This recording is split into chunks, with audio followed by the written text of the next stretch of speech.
মানে 5 আগস্টের ঘটনাতে তো বাংলাদেশের সকল ধরনের সকল শ্রেণী পেশার মানুষের স্বতঃস্ফূর্ত অংশগ্রহণের মাধ্যমে ঘটা একটা ঘটনা।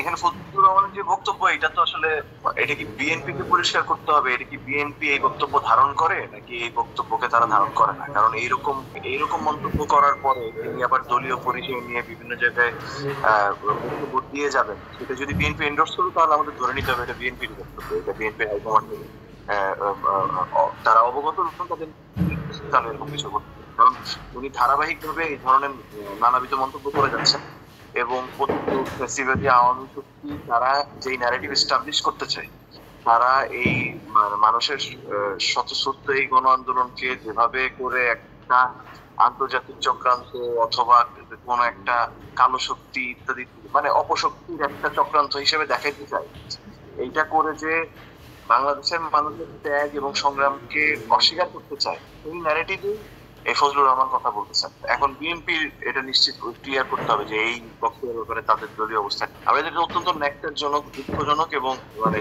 পুরা জাতির সাথে জাতিকে এক ধরনের অপমান করে তিনি কথা বলছেন। আমরা এটা তীব্র নিন্দা জানাই, প্রতিবাদ জানাই এবং এই বক্তব্য ব্যাপারে তার বিরুদ্ধে আমরা মনে করি যে সকল স্তরের জনতার প্রতিবাদ করা উচিত এই ধরনের বক্তব্যের ব্যাপারে, এবং বিএনপি কে তাদের দলীয় অবস্থান পরিষ্কার করা উচিত। যদি তারা না করে তাহলে ধরে নিতে হবে বিএনপি এই ধরনের কথা বার্তা বলবে ফজলুর রহমানকে নির্দেশ দিয়ে।